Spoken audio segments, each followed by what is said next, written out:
Assusta, né? A palavra é dura, não é simples, não. O Senhor aqui, nós sabemos, e já falamos domingos passados, que Jesus Cristo está caminhando para Jerusalém. E Ele vai para Jerusalém para uma finalidade, morrer na cruz. E esta palavra aqui é uma palavra que o Senhor convida cada um de nós também, irmãos, hoje, a examinarmos na nossa vida como nós temos caminhado, de fato. E é interessante, porque a princípio, quando a gente olha a olho nu toda esta palavra, ela é muito difícil, muito complicada, né? Quem é capaz de renunciar a tudo por causa do Senhor? Tudo, tudo. Mas a palavra, irmãos, ela quer fazer com que cada um de nós reflitamos de fato. É interessante porque o evangelho de hoje começa dizendo assim: grandes multidões acompanhavam Jesus. Acompanhar não é a mesma coisa que seguir. Acompanhar é ir junto, né? Seguir é ir atrás, é ir com Ele. Nós podemos estar na igreja acompanhando Jesus, não seguindo Jesus. Quem acompanha só faz companhia, quem segue não. Imita o que Ele faz. E o Senhor convida cada um de nós, no fundo, a imitá-lo, né? No fundo, a renunciar à vida. No fundo, a fazer uma escolha. E esta escolha é importantíssima para cada um de nós, e essa escolha é necessária para cada um de nós. É bem verdade que talvez a gente olhe assim, a olho nu, e pensamos que nós não temos condições.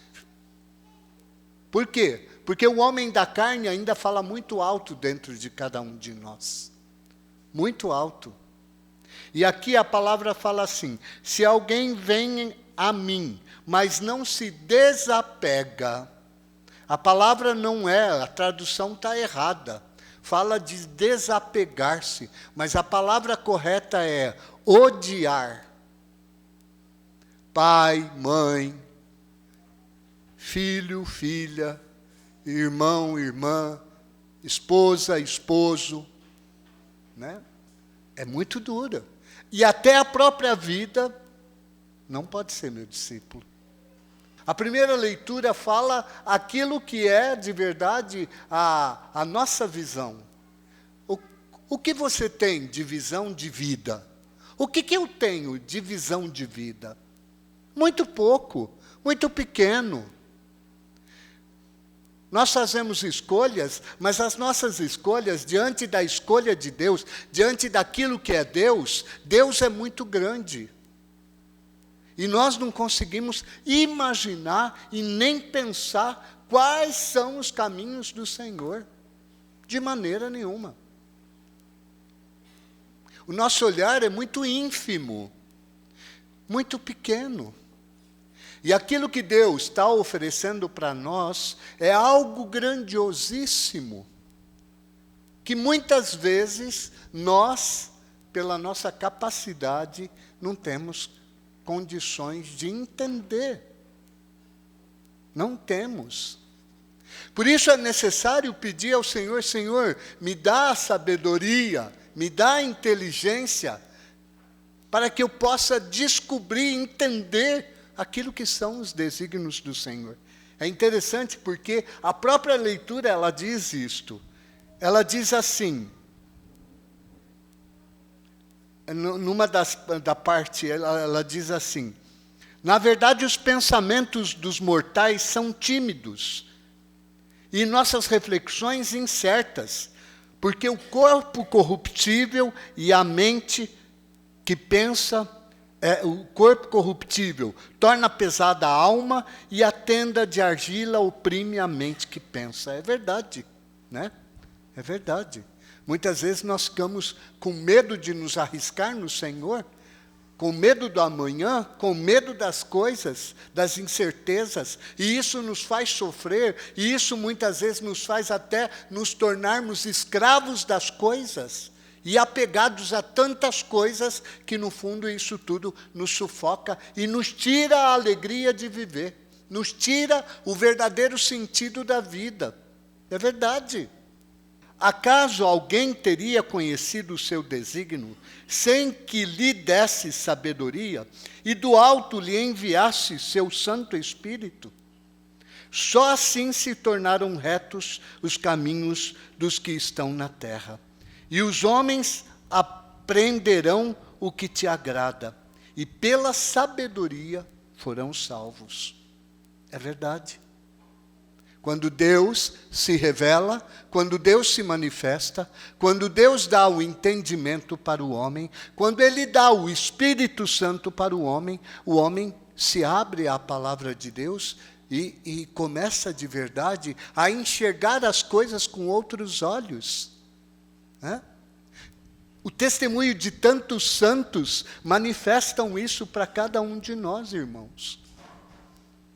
Por isso, aquilo que aparentemente parece ser terrível, né? E é verdade, nós temos que saber quais são as nossas escolhas. Porque diante das nossas escolhas, né, é que a nossa vida vai ser conduzida. Se para mim a minha carreira é mais importante que Deus, o que vai falar mais alto para mim? O quê? A carreira, não é? E não Deus. Então Deus está querendo aqui mostrar para nós aquilo que é fundamental, aquilo que é essencial, aquilo que na verdade para nós é predominante. O amor a Deus é predominante. Muitas vezes nós sabemos disso, né? A própria Escritura nos ensina qual é o primeiro mandamento de Deus. Todo mundo sabe. Mas será que nós vivemos isto? Não. Porque se tivéssemos que viver isto, renunciaríamos a tudo em favor de Deus. É bem verdade que a palavra de Deus aos poucos vai agindo, atuando na nossa vida e modificando o nosso pensamento e a nossa maneira de olhar, a nossa maneira de viver. Por isso que é interessante também a segunda leitura. São Paulo está na prisão, e de São Paulo da prisão, ele vai falar para Filemão de Onésio. Onésimo era escravo de Filemão. E certamente ele fez alguma estripulia e fugiu, né? Mas ele foi capturado e preso. E ele teve uma sorte tão grande que dentro da prisão ele encontrou quem? Paulo, o homem de Deus. E a partir dali, Paulo anunciou a palavra para ele, e anunciando a palavra para ele, a vida dele mudou totalmente. Totalmente. Ele recebeu o Espírito. E aí voltou para o seu antigo dono. Voltou para Filemão. E ali, São Paulo intercede por ele. Olha, não acolha ele mais como um escravo, mas acolha ele como um irmão. Irmãos, quem tem o Espírito de Deus, enxerga as coisas de maneira diferente. Não mais como o mundo materialista, né? E é isso que o Senhor precisa fazer com cada um de nós. Ele precisa também modificar. Nós devemos pedir ao Senhor, Senhor, a aclamação do Evangelho falava a mesma coisa, né? Nós precisamos da sabedoria de Deus para entender a palavra de Deus e viver a palavra de Deus. Muitos daqueles que acompanhavam Jesus, seguiram a Jesus, irmãos? Seguiram ou não? Jesus na cruz ficou sozinho. Só os discípulos foram entender depois, porque receberam o quê? O Espírito Santo. Por isso é necessário que cada um de nós peçamos ao Senhor o Espírito Santo, para de verdade, seguirmos o Senhor. Aqui, no final da leitura, no meio da leitura, ele diz assim: quem não carrega a sua cruz e não caminha atrás de mim, não pode ser meu discípulo. Não é do lado de Jesus, atrás de Jesus. E Jesus vai para onde? Para a cruz. Vai doar a vida, vai entregar a vida. O cristão no mundo de hoje, o que tem que fazer? Nós fazemos isso, irmãos. Por isso que a aclamação do Evangelho grita, É o mesmo pedido que nós devemos fazer. Fazei brilhar vosso semblante ao vosso servo, e ensinai-me vossas leis e mandamentos. Que o Senhor nos ajude, que o Senhor nos dê o Espírito, para que este Evangelho também possa se cumprir na nossa vida.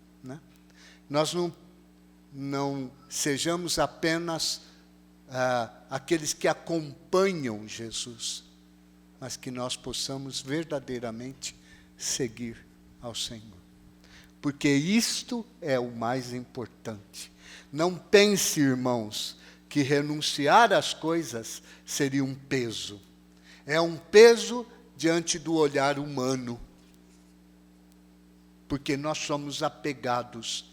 Porque no fundo nós temos medo, nós temos receios.